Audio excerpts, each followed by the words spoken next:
요한복음 1장 40절에서 42절까지. 요한복음 1장 40절에서 42절 읽고 나서 또 하나 더 읽겠습니다. 신약성경 143쪽입니다. 40절에서 42절 같이 읽습니다. 요한의 말을 듣고 예수를 따르는 두 사람 중에 하나는 시몬 베드로의 형제 안드레라. 그가 먼저 자기의 형제 시몬을 찾아 말하되 우리가 메시아를 만났다 하고, 메시아는 번역하면 그리스도라. 데리고 예수께로 오니 예수께서 보시고 이르시되 네가 요한의 아들 시몬이니 장차 게바라 하리라 하시니라. 게바는 번역하면 베드로라. 아멘. 6장으로 가겠습니다. 6장 1절에서 14절까지 보겠습니다. 6장 1절에서 14절까지입니다. 교독하겠습니다. 그 후에 예수께서 디베랴의 갈릴리 바다 건너편으로 가시매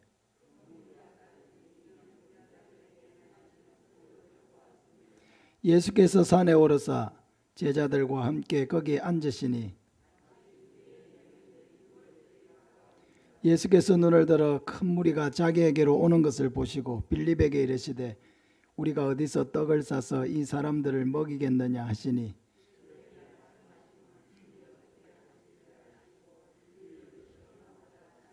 빌립이 대답하되 각 사람으로 조금씩 받게 할지라도 200데나리온의 떡이 부족하리이다.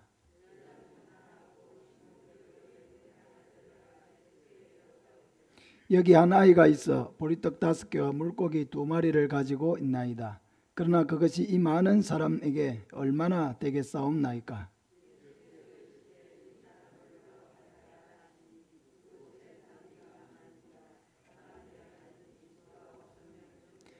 예수께서 떡을 가져 축사하신 후에 앉아있는 자들에게 나눠주시고 물고기도 그렇게 그들의 원대로 주시니라.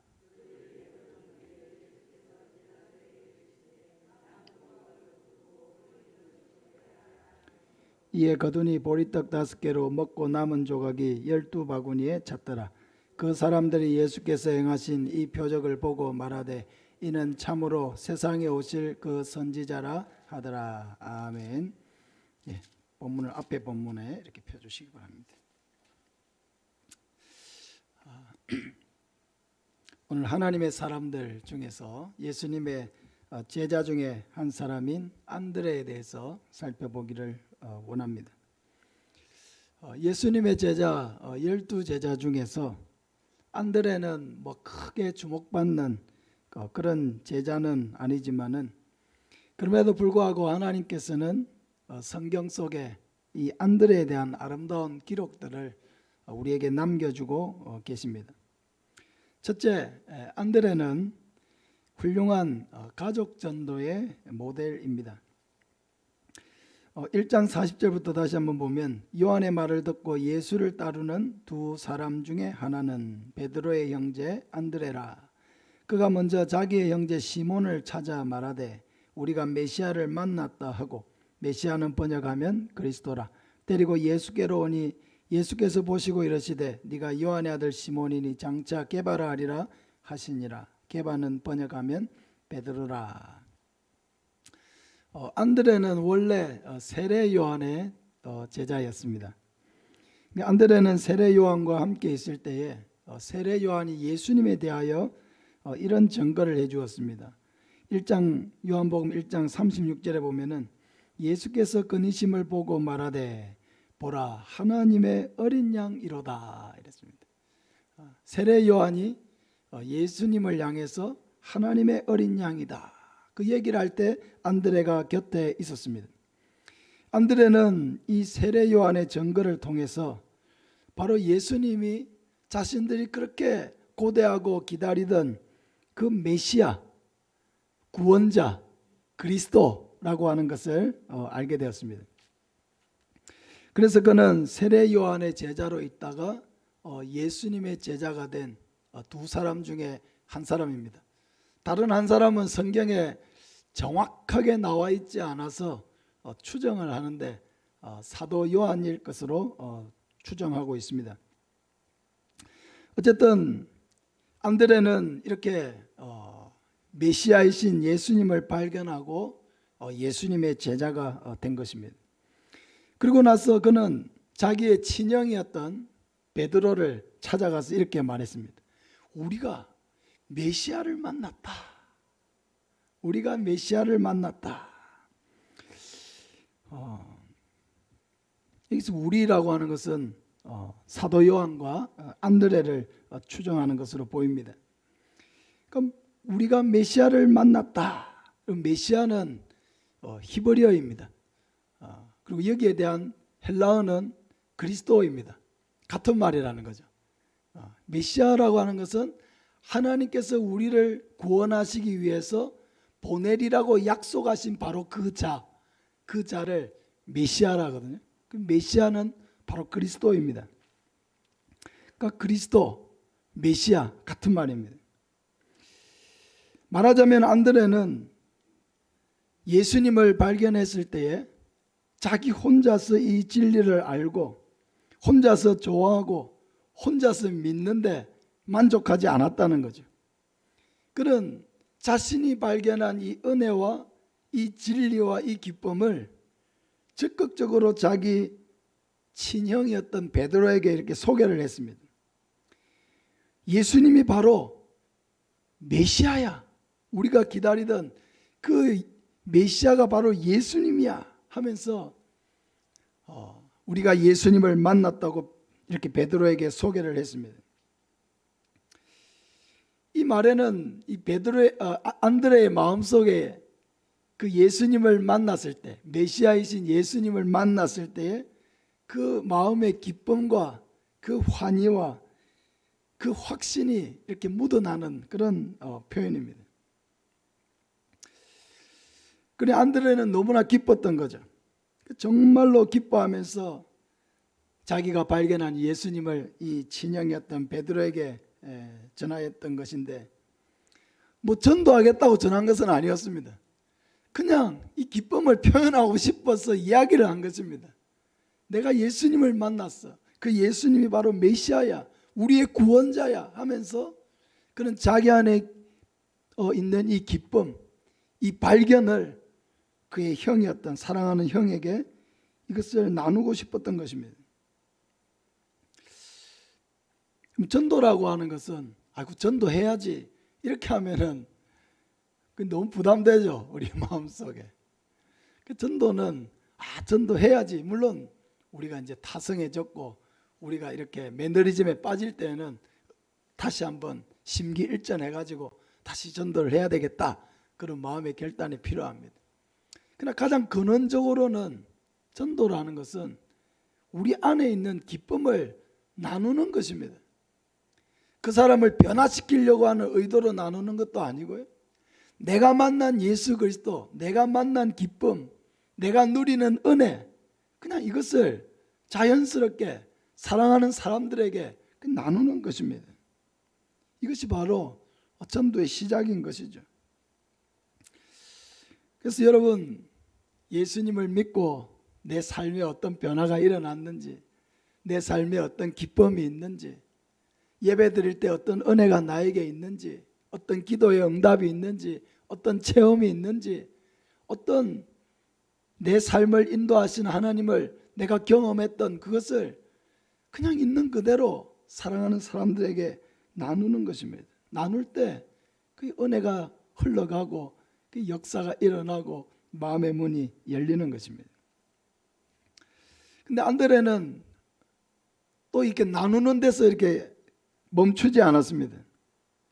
안드레는 어떻게 했습니까? 자기 형 베드로를 예수님에게로 이끌어 데리고 왔습니다. 42절에 보면 데리고 누구에게를? 예수께로 오니라고 했습니다. 그러니까 안드레는 이만큼 적극적인 그 사람이었던 거죠. 자기 안에 있는 기쁨을 정말 기쁘게 나누었을 뿐만 아니라 그들이 예수님을 만날 수 있도록, 나의 형 베드로가 예수님을 만날 수 있도록 이끌고 온 거죠. 그래서 이 베드로가 이 안드레, 자기 동생을 통해서 처음으로 예수님을 만났습니다. 그날 예수님은 베드로에게 네가 요한의 아들 시몬이니 장차 게바라 하리라 하고 말씀하셨습니다. 이 베드로의 원래 이름은 시몬이죠. 예. 그 장차 게바라 하리라. 이 게바는 아람어인데 아람어로 반석이라는 뜻입니다. 베드로는 헬라어죠. 반석이라는 뜻입니다. 베드로, 게바 같은 말입니다.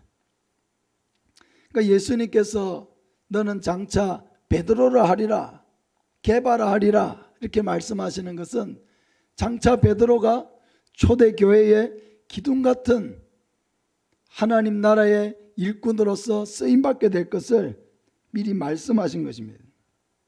실제로 안드레보다도 베드로가 훨씬 성경에 중요한 인물로 기록되어 있습니다. 우리가 사도행전을 보면은 그 초대교회의 역사의 중심에 누가 있습니까?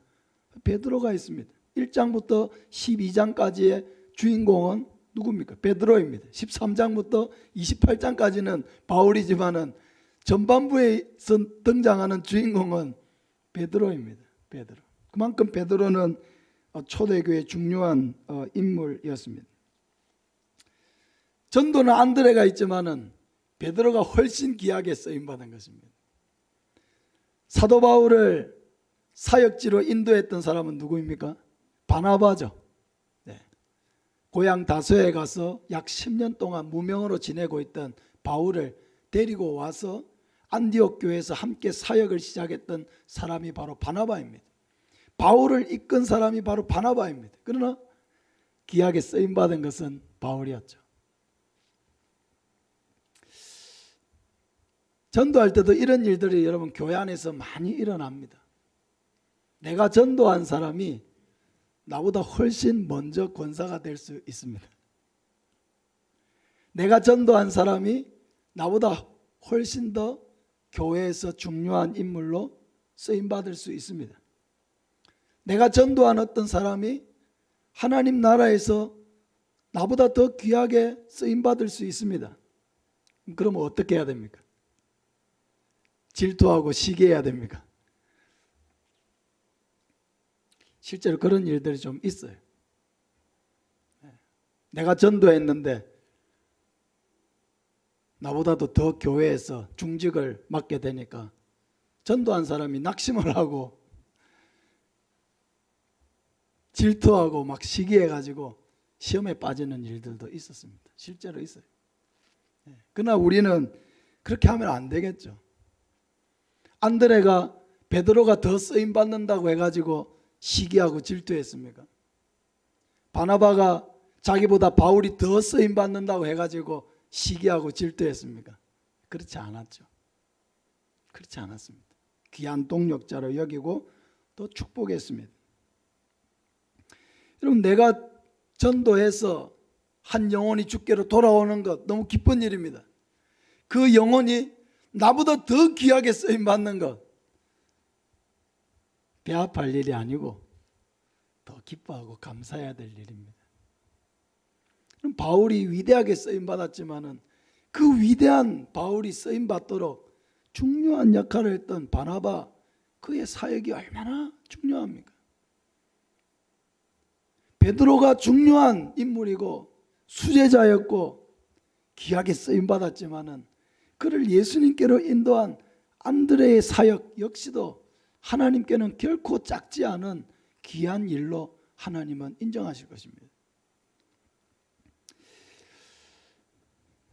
이번 초청주일에 목표로 삼았으면 하는 제가 5가지를 지난 주보에 이렇게 써놓았었는데 보신 분도 계실 것입니다. 첫 번째 기억납니까? 첫 번째, 불신가족 전원 출석입니다. 둘째, 태신자 200명 출석입니다. 셋째, 모든 성도 전원 출석입니다.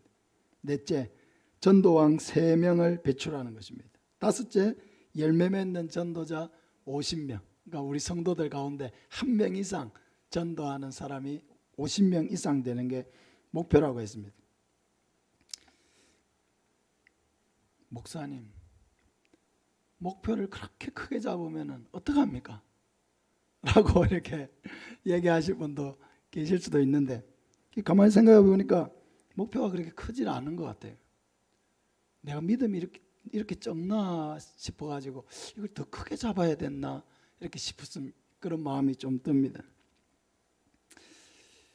근데 여기에서 1번이 참 중요합니다. 불신가족 전원 출석. 저는 여러분이 여기에 참 큰 목표를 두었으면 좋겠다는 생각이 들어요. 왜 그러냐면은 정말 제가 이번 초청주일을 준비하고 기도하면서 정말 하나님께서 이번 초청주일에 주실 은혜가 너무너무 크다는 것을 계속해서 느끼고 있습니다. 그래서 그 한 번 참석하는 게 뭐 대단할까라고 생각하지 말고 어떻게든 그날 사정을 해서라도 제발 내 평생 소원이다. 한 번만이라도 정말 참석해 달라고 사정을 하더라도 그날만큼은 모든 가족들이 다 와서 하나님의 말씀을 듣도록 해보시기 바랍니다. 그때 정말 하나님께서 우리 안에서 어떤 역사를 하시는지, 어떤 변화를 일으키시는지 여러분 우리가 한번 지켜보기를 원합니다. 그것이 다른 사람에게만 일어나는 역사가 아니고 바로 나의 삶에 일어나는 역사라는 것을 우리 모두가 다 체험할 수 있기를 바랍니다. 멀리 살고 있는 자녀들도 다 부르세요.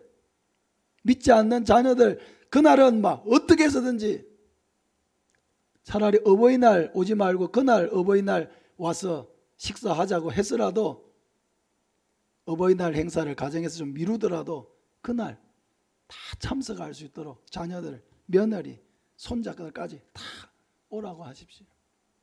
멀리 살고 계시는 믿지 않는 부모님들 다 오라고 하십시오. 그날 어떻게든 이 자리에 앉히십시오. 그리고 정말 간절하게 저도 기도하고 있지만은 여러분 한 사람 한 사람도 그 여러분의 가족들, 부모님, 자녀들, 손자, 손녀들, 형제, 자매들 여러분 그 한 사람 한 사람의 이름을 여러분 간절하게 하나님 앞에 기도하면서 하나님 나는 정말 하나님께서 전도하라고 해가지고 내가 여기 데려다는 놓겠습니다. 그러나 내가 변화시킬 자신은 없으니까 그건 하나님의 일이니까 하나님 제가 여기까지 앉힐 수 있도록 좀 도와주십시오. 그리고 그 마음에 하나님이 역사를 해서 변화시켜 주시고 내가 만난 예수님 참 구원자 되신 예수님을 나뿐만 아니고 우리 남편, 우리 형제들, 우리 자녀들, 우리 부모님 다 예수 믿을 수 있는 은혜를 달라고 이제까지 얼마나 잘못된 인생을 살아오고 있는지를 깨닫게 해달라고 정말 간절하게 하나님 앞에 기도하시기를 바랍니다. 정말로 놀라운 역사가 일어나게 될 것입니다. 지나고 나서 아이고 나도 좀 더 열심히 할 걸 여러분 그때 가서 후회하지 마시기 바랍니다. 정말 하나님께서 내가 하는 일들은 되게 보잘것없어 보여도 우리의 전도를 통해서 베드로와 같은 인물이 나오고 바울과 같은 인물이 나오고 또 뭐 그런 인물이 나오고 안 나오고를 떠나서 온 가족들이 하나님의 은혜와 사랑 가운데 살아가는 가족이 되도록 그런 은혜가 우리 가정에 임하도록 정말 간절하게 사모하고 기도하시길 바랍니다. 두 번째 안드레는 믿음의 행동으로 예수님의 역사를 도왔습니다. 요한복음 6장 5절부터 보면은 예수께서 눈을 들어 큰 무리가 자기에게로 오는 것을 보시고 빌립에게 이르시되 우리가 어디서 떡을 싸서 이 사람들을 먹이겠느냐 하시니 이렇게 말씀하시면 친히 어떻게 하실지를 아시고 빌립을 시험하고자 하심이라. 빌립이 대답하되 각 사람으로 조금씩 받게 할지라도 200데나리온의 떡이 부족하리이다. 제자 중 하나 곧 시몬 베드로의 형제 안드레가 예수께 여짜오되 여기 한 아이가 있어 보리떡 5개와 물고기 2마리를 가지고 있나이다. 그러나 그것이 이 많은 사람에게 얼마나 되겠사옵나이까. 이 말씀은 너무 유명한 사건에서 나온 말씀이죠. 오병이어의 기적. 사복음서 전체에 다 기록되어 있는 유일한 기적, 바로 오병이어의 기적입니다. 이때 예수님의 말씀을 듣기 위해서 많은 사람들이 몰려왔는데 남자만 5,000명이라 그랬습니다. 남자, 여자, 아이, 노인 다 치면은 적어도 2만 명 이상의 사람들이 예수님의 말씀을 듣기 위해서 산등성에 모였습니다. 그때 예수님께서 빌립에게 물으셨습니다. 빌립아, 우리가 어디서 떡을 사서 이 사람들을 먹이겠느냐? 예수님이 이런 질문을 빌립에게 하신 것은 빌립을 시험하고자 하심이라 했습니다. 이 시험은 유혹해서 넘어지게 하는 그런 시험이 아니고 테스트하는 것입니다. 그 믿음을 테스트해 보는 것입니다. 어떤 테스트요? 너희와 함께 있는 나 예수 그리스도 메시아인 나 예수를 너는 어떻게 알고 어떻게 믿고 있느냐? 이걸 테스트해 보는 것이죠. 근데 빌립은 뭐라고 대답했습니까? 각 사람이 조금씩 낼지라도 200데나리온의 떡이 우리에게 부족할 것 같습니다. 노동자, 이 데나리온이라는 것은 당시 노동자의 하루 일삭시 1데나리온이거든. 그 10만 원이 일삭시라면은 2천만 원이 부족합니다. 이렇게 얘기한 거죠. 2천만 원. 2천만 원의 돈이 있어야 이 사람들을 다 먹일 수 있습니다. 빌립의 대답에는 뭐가 없고 뭐가 있습니까? 빌립의 대답 속에는 예수님은 없고 자기 합리적인 계산밖에 없어요. 빌립의 대답 속에는 예수님이 없습니다. 예수님에 대한 믿음이 빌립의 대답 속에는 표현되어 있지 않습니다. 예수님이 빌립에게는 뭐예요? 그냥 한 인간으로 취급되고 있습니다. 예수님의 테스트를 빌립이 통과하지 못했습니다. 그런데 그때 바로 안드레가 등장합니다. 8절 9절을 보면은 제자 중 하나 곧 시몬 베드로의 형제 안드레가 예수께 여짜오되 여기 한 아이가 있어 보리떡 5개와 물고기 2마리를 가지고 있나이다. 그러나 그것이 이 많은 사람에게 얼마나 되겠사옵나이까. 여기 나오는 아이는 파이다리온이라는 헬라어를 번역한 것입니다. 이 아이는 아주 어린 아이를 말하는 것은 아니고요, 청소년을 의미하는 그런 청소년 정도를 의미하는 것으로 보입니다. 이 소년의 손에 뭐가 있었습니까? 보리떡 5개와 물고기 2마리가 있었습니다. 그야말로 한 사람의 식사 분량이었습니다. 근데 안드레는 이 아이와 이 아이의 손에 든 도시락을 예수님께 가지고 왔습니다. 이 많은 사람들이 먹어야 되는데 이 도시락 이게 뭐야? 이렇게 생각하지 않았습니다. 이것 가지고 뭘 하겠어? 이렇게 생각하지 않았습니다. 안드레가 왜 이 아이를 예수님께 데리고 왔습니까? 그것은 이 아이의 손에 들려있는 것은 적은 것이지만은 이것이 예수님의 손에 들렸을 때는 놀라운 역사가 일어날 수 있다라고 믿었기 때문입니다. 안드레의 행동에는 뭐가 있어요? 예수님에 대한 믿음이 있었다는 겁니다. 예수님에 대한 믿음이 이 아이를 예수님께로 이끌어 올 수 있게 했다는 것입니다. 여러분, 믿음이라고 하는 것이 얼마나 놀라운 역사를 가져옵니까? 우리는 능력이 부족해요. 그러나 우리가 믿음을 가지면 놀라운 역사가 일어날 수 있습니다. 우리는 힘이 없고 한계가 많고 못하는 것이 많지만은 우리 안에 하나님에 대한 믿음을 가지고 나아가고 믿음을 가지고 기도하고 믿음을 가지고 행하면 하나님은 그것을 놀라운 역사로 이끌어 주신다는 것을 여러분 믿으시길 바랍니다. 하나님이 우리에게 요구하시는 건 바로 이런 믿음이에요. 믿음. 안드레가 가졌던 이런 믿음. 눈에 보이는 것은 너무 보잘것없고, 맞습니다. 보잘것없습니다. 보리떡 5개와 물고기 2마리, 한 청소년이 먹을 만한 이 도시락이 2만 명이나 되는 그 엄청난 사람들에게 뭐 대단한 것이 되겠습니까? 그러나 그러나 믿음을 가지고, 이것이 내 손에 있으면 아무 의미가 없지만은 예수님의 손에 들리면은 놀라운 역사가 일어날 수 있다는 이 믿음, 안드레의 이 믿음, 이게 귀한 거예요. 여러분, 예수님이 안드레가 그 아이 데리고 와가지고 그 손에 있는 도시락 예수님에게 안 갖다 드렸다고 예수님이 못 먹이시겠습니까? 다 먹일 수 있습니다. 무에서 유를 창조하실 수 있습니다. 그러나 예수님은 어떻게 하십니까?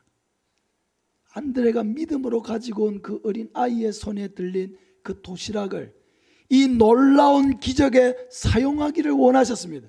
그게 예수님의 뜻이에요. 하나님이 역사하시는 방법입니다. 여러분, 내가 하나님을 위해서 일하지 않아도요, 하나님은 다 일하십니다. 내가 전도하지 않아도 하나님은 구원하실 사람을 구원하실 것입니다.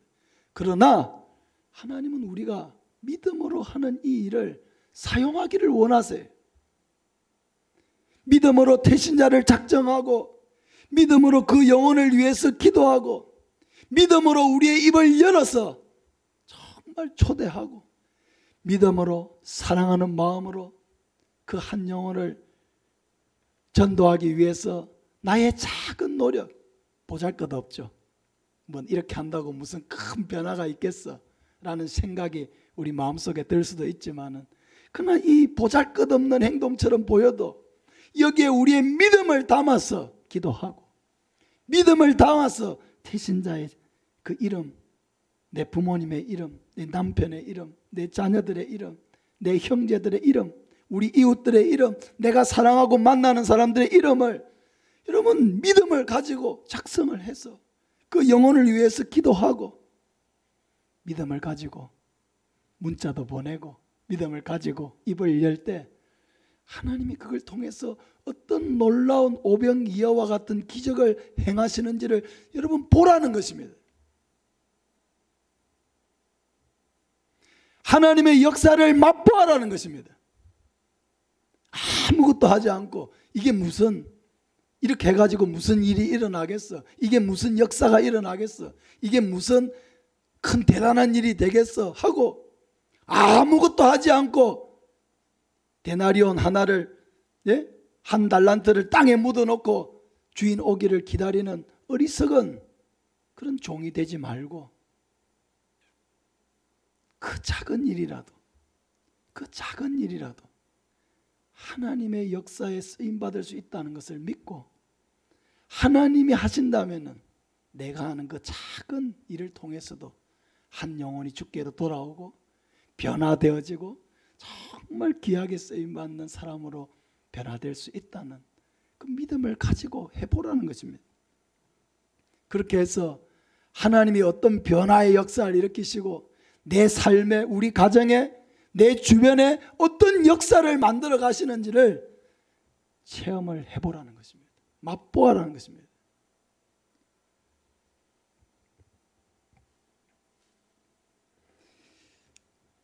그래서 이 말씀 우리가 많이 듣기도 했지만은 잘 깨닫지 못하는 말씀이죠.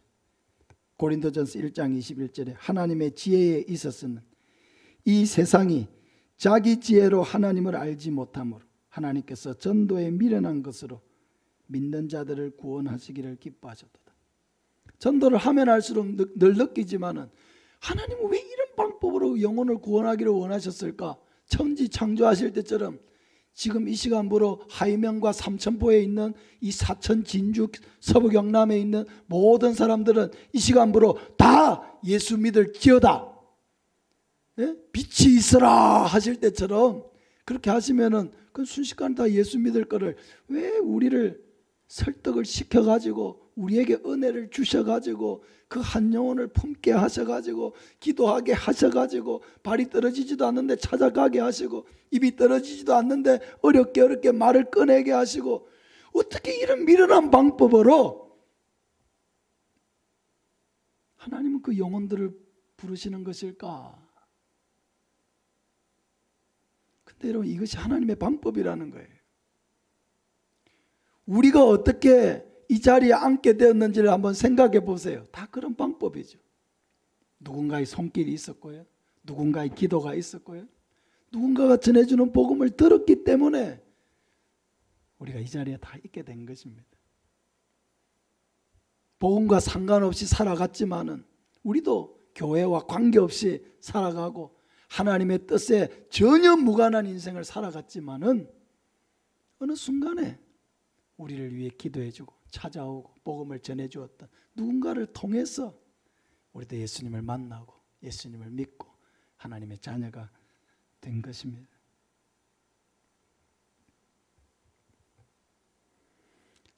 왜 하나님은 이런 미련한 방법을 통해서 구원하실까? 저는 생각을 해보니까 꼭 불신자만을 위한 게 아니에요. 전도를 하면은 우리에게 주시는 은혜가 너무 큰 거예요. 전도하려고 해보세요. 기도하지 않냐고 전도가 돼요? 성령을 의지하지 않고 전도가 돼요? 하나님의 용기와 담대함을 구하지 않냐고 전도가 돼요? 성령 충만을 구하지 않냐고 전도가 됩니까? 안 되죠. 전도를 하려고 마음을 먹어야 성령 충만한 인생이 되고 전적으로 하나님을 의지하는 사람이 돼요. 전도를 하려고 해야 하나님과 동행하는 사람이 돼요. 날마다 하나님 동행하기를 원합니다. 동행하기를 원합니다. 기도는 하는데 어떻게 동행할 건데요? 어떻게? 전도를 하려고 마음을 먹어야 돼요. 그래야 동행이 돼요. 전도를 하려고 마음을 먹어야 돼요. 그래야 간절한 기도가 나와요. 전도를 하려고 마음을 먹어야 돼요. 그래야 성령 충만해져요. 한 영혼을 사랑하는 마음이 생겨요. 내가 받은 구원의 은혜가 얼마나 큰지를 깨달을 수 있어요. 나도 저렇게 듣지 아니하고 무시하던 사람이었는데 어떻게 내 귀에 그 하나님의 말씀이 들렸을까? 어떻게 나에게 그 예수 믿을 마음이 생겼을까? 내가 생각해도 신기하고 놀라운 일이죠. 내가 받은 이 구원의 은혜가 결코 적은 것이 아니라는 것을 복음 전도를 통해서 우리 스스로 깨닫게 되는 것입니다.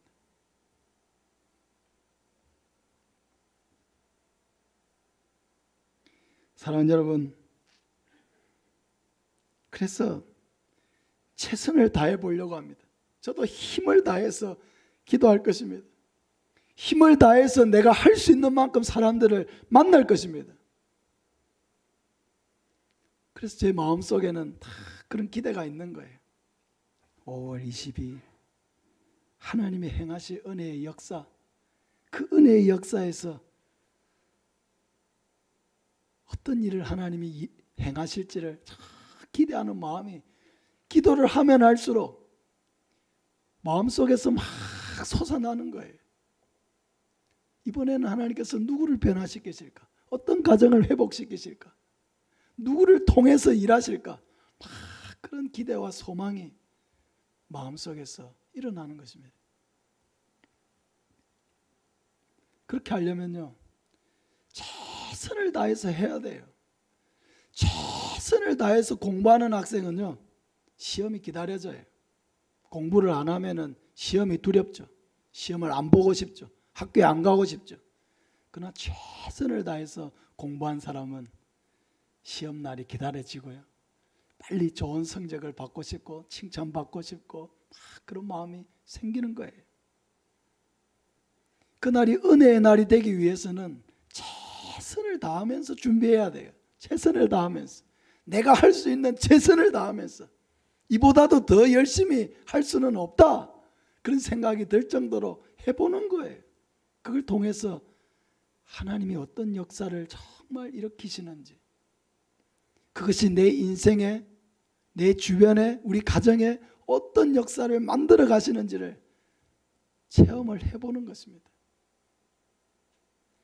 은혜의 역사가 저와 여러분의 모든 개인과 가정에 충만하시기를 축복합니다. 가정에서 놀라운 변화가 일어나고 온 가족이 함께 복음으로 하나 되는 역사가 있기를 축복합니다. 정말 믿음으로 한번 해보세요. 믿음으로.